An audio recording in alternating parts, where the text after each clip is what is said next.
Hello. So in this video, we will go over what a dice pool system is, the flexibility options behind it that you can do in the Gesh system, and a brief explanation why we chose to use a dice pool system instead of other resolution mechanics that you may be familiar with other role-playing games.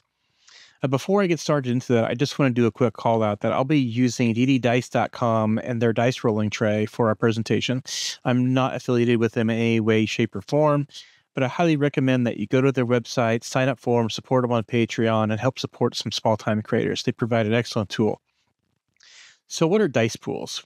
Many of you, may know them. Some of you like them, some of you hate them, and some of you may just not know what they do. So in Gesh, the way the dice pool system works is whenever you basically do anything, an attack, an ability check, avoiding a spell, defending, whatever, you're going to roll a dice pool, which is a physical, collection of dice.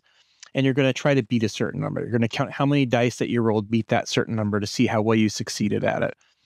The type of dice and number of dice in your pool is going to be based upon how experienced you are.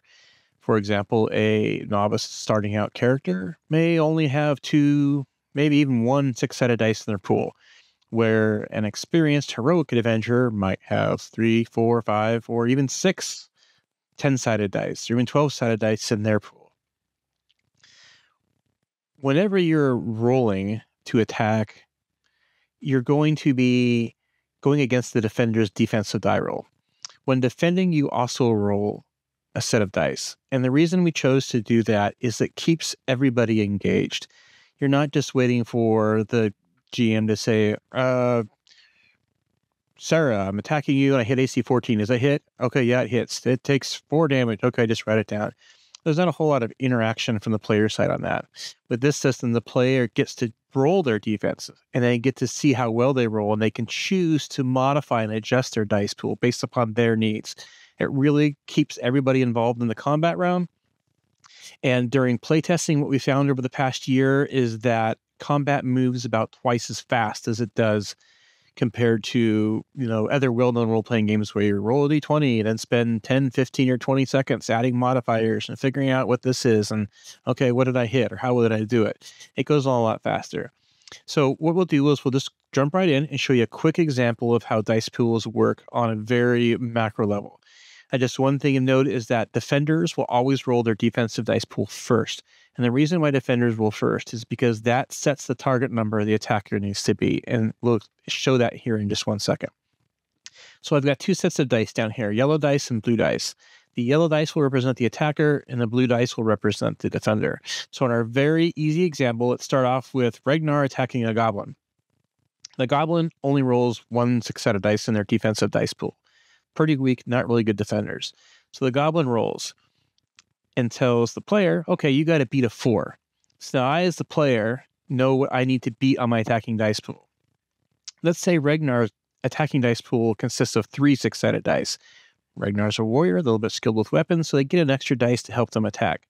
So Ragnar rolls their attack knowing they need to beat a 4. Well, it looks like Ragnar got a 6. That's 1 success. You do not add these up. There's literally no math in the system. When I said keep it simple, I mean keep it simple. You only look at the values. And so one of the numbers beats a 4, Ragnar hits, and the goblin takes 1 point of damage. That's basically how dice pools work in a nutshell.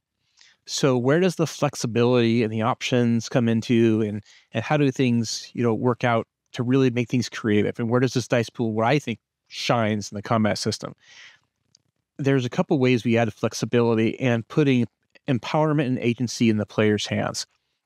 The first of those is a trading mechanic. Let's say the goblin rolled a 6. Well, you can never beat a 6 on the 6-sided dice. You can only ever meet it. So right off the bat, well, I can never hit this thing. Why am I rolling? Well, there's 2 things you can do.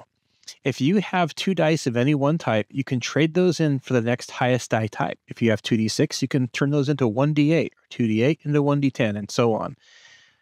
That gives you a chance to be able to, a better chance of hitting that creature. So if the goblin, in our previous example, the goblin, let's say it rolled a 6 on its 1d6. Ragnar has 3d6, right? Well, it can't be with that. So let's take 2 of those d6 and turn those into 1d8. There's no point in rolling the other single d6 because you'll never beat a 6 on it. So the 1d8, we roll it. And lo and behold, 7. So Ragnar, through trading up, was able to actually get a success at hitting that goblin. you can not only trade up, you can also trade down. And that's where things really get interesting.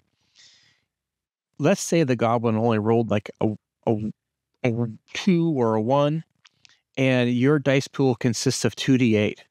Well, if you roll 2d8, the most you can do is 2 points of damage because you've only got 2 dice. But you're thinking, hey, it's pretty easy for me to beat a 1. So I'm going to go ahead and trade those 2d8 down into 4d6 and see what I can get. I only need to get higher than a 1. In this case, all 4 dice got higher than a 1. So that's 4 successes on the goblin. The default basic streamline is that the goblin would then take 4 points of damage. Damage is 1 point for each success. So this is where we get into the second part of how flexibility and things really help the player, you as the player, when you start learning the system, and it really opens doors. While the default system is 1 point of damage for each additional success, you don't have to spend that on damage. You can spend additional successes on other things. For example, you can spend 1 additional success to add damage, to reduce the cost of your next attack, there's a vigor mechanic in there, reduce vigor costing, increasing the range of ability, 2 successes to even do better things, and so on. So as you go through, you're not limited to just doing damage. You can even spend some of those additional successes to help maneuvers that you want to do, like maybe tripping or knocking the creature backwards or hindering its movement. There's a lot of things that you can do with those additional successes once you get the core system down and nailed down. It offers a ton of flexibility.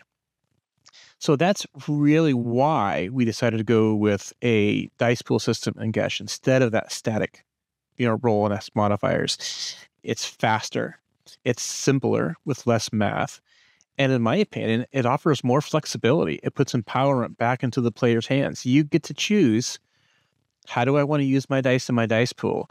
And do I want to use additional successes for different things? That's why we decided to go with a dice pool system. And I really hope that you agree that it's the right decision. We all think it's the right decision, that we've spent almost a year playtesting this, and it's really been rewarding. So that's how the dice pool system works. I'll just do a quick recap. Whenever you need to beat something, instead of rolling against the defender, let's say that you're trying to pick a lock. The lock has a difficulty number of 4. You need to beat a 4 in order to pick the lock. You're playing Raven the Rogue, and your dice pool consists of 3d8 when trying to do something like picking the lock. So if you need to, let's just say the difficulty is a 5. So when you try to pick the lock, you just simply roll your dice and say, oh, hey, I got 3 successes picking that lock. The GM may narrate it with 3 successes. And not only do you pick that lock, you pick it very quickly, very cleanly, and only half the time it normally takes. That's the other benefit to a dice pool system. Depending on the number of successes you have, there's no hard, fast rule as far as what the results are for things like ability checks, but it really helps the game master narratively describe that, like, oh, you did really well, or you just barely made it, or you really failed pretty badly. And it gives that opportunity to be able to narratively describe things in heroic, interesting ways, or sometimes in unheroic, disastrous, fumbling ways, depending on how you roll. So thank you very much for this video. I will explain additional videos further on about different aspects of this game.